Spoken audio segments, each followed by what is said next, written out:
नमस्कार। मैं संतोष सिंह।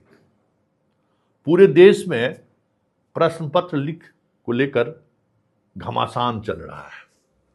कोई भी स्टेट अछूता नहीं है जहां इसकी चर्चा नहीं हो रही है।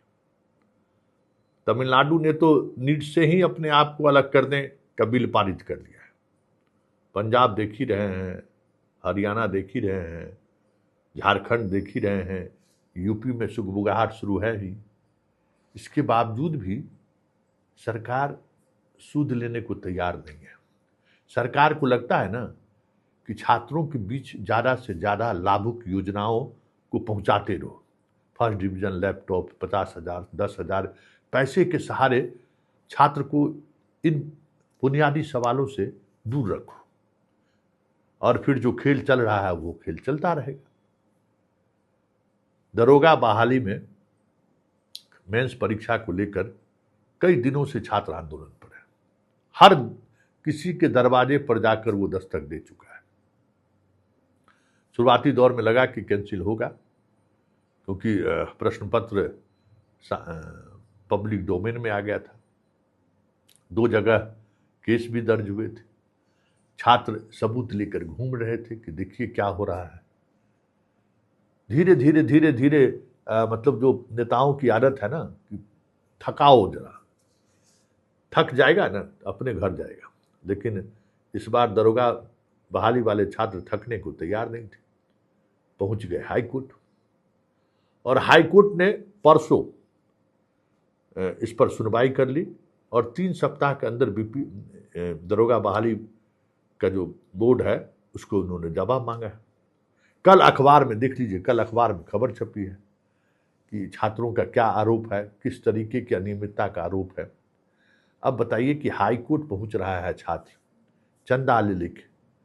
ऐसे ऐसे विद्यार्थी पैसा दे रहे हैं जिसके पिताजी माताजी किस परिस्थिति में पैसा दिया होगा सोच नहीं सकते हैं।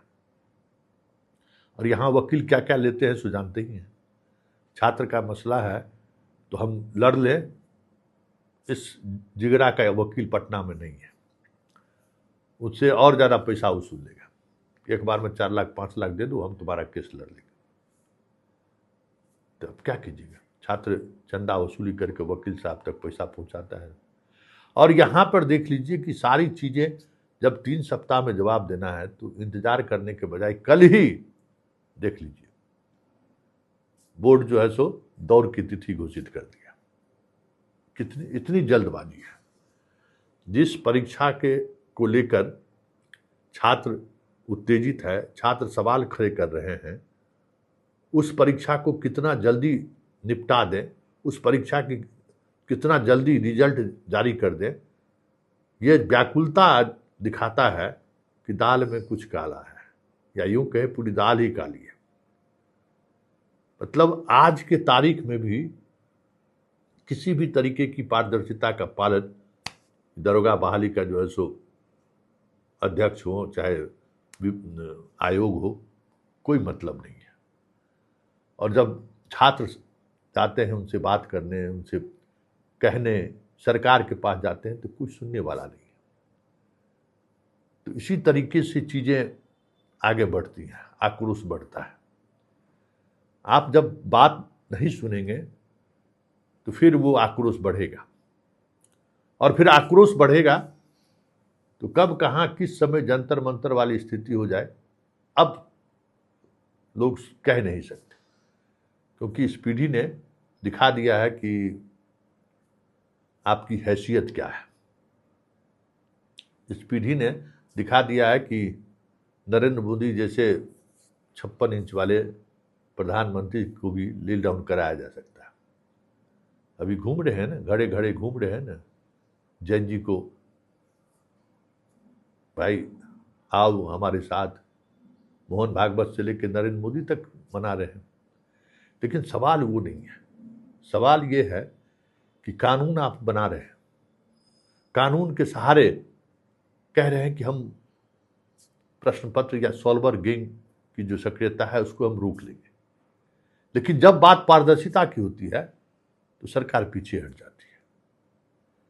एक एकलव्य, हम बार बार कहते हैं कि एक एकलव्य का अंगूठा द्रोणाचार्य काट लिए, तो जितने इस तरीके के लोग हैं, आप जब गौर करिएगा, बहुजन साहित्यकार सब, कलम नहीं थकता है लिखते हुए, कलम नहीं थकता है एकदम। एकलव्य रहते ना तो अर्जुन धनुर्धर धनुर्धर बन ही नहीं पाता, क्या क्या नहीं लोग लिखता है। और आज बहुजन के ही लोग हर सिस्टम में हर जगह बैठे हुए हैं और हर दिन हजारों एकलव्य का अंगूठा काट रहा है वो लोग, हजारों एकलव्य का अंगूठा काट रहा है, लेकिन न बहुजन साहित्यकार का कलम उठ रहा है, न बहुजन समाज के लोग सड़क पर उतर रहे हैं। ये सवाल नहीं है, और ये सवाल मौजूद नहीं है कि एक ऐसा आयोग जहां छात्रों को कितना नंबर आया है, किस तरीके से उसने जवाब दिया है, कुछ भी आप पूछ नहीं सकते हैं। आरटीआई पूछिए तो कह देंगे कि सब खत्म हो गया, हमारे पास कुछ भी नहीं है, दरोगा बहाल कर रहे हैं। अब सोच लीजिए, मतलब पुलिस प्रशासन की सबसे जो महत्वपूर्ण इकाई है, उस इकाई के पद पर बहाली हो रहा है, दरोगा के पद की बहाली हो रहा है, और वहाँ इस तरीके की पारदर्शिता की कमी हो तो क्या कहा जा सकता है। और सिर्फ कमी ही नहीं है, अगर आप गौर करिएगा ना तो कई बातें हैरान करने वाली होगी। मतलब कैसे आयोग चल रहा है और इतने दिनों तक छात्र आयोग की इस गतिविधियों पर चुप क्यों रहा। सारी परीक्षाओं का कॉपी ऑनलाइन पब्लिक डोमेन में रहता है, जो छात्र चाहे तो अपना देख सकता है।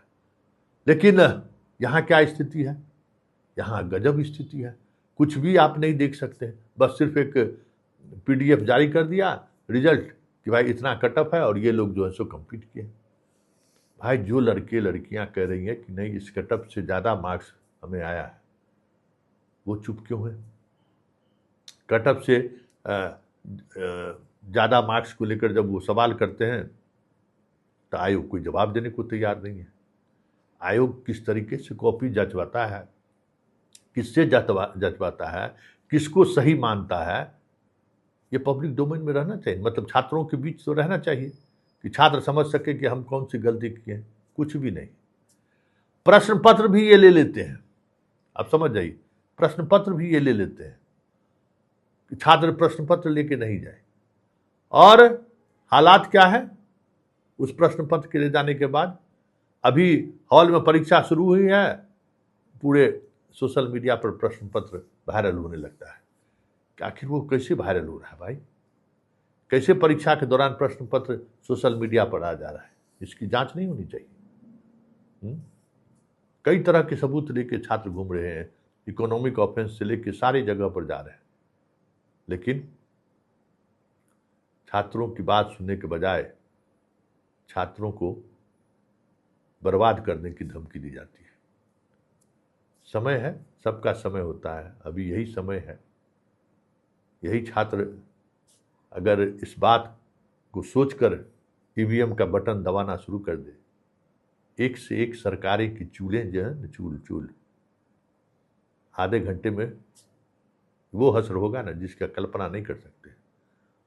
हाँ, आज ऐसी सरकार इसलिए काम कर रही है, चाहे प्रदेश में हो या देश में कहीं भी, कि जो लाभुक योजना के सहारे जो चुनाव के समय में जो चारा डाला जाता है ना, उसमें ये लोग फंस जाते हैं और उसका लाभ पॉलिटिशियन उठा रहे हैं।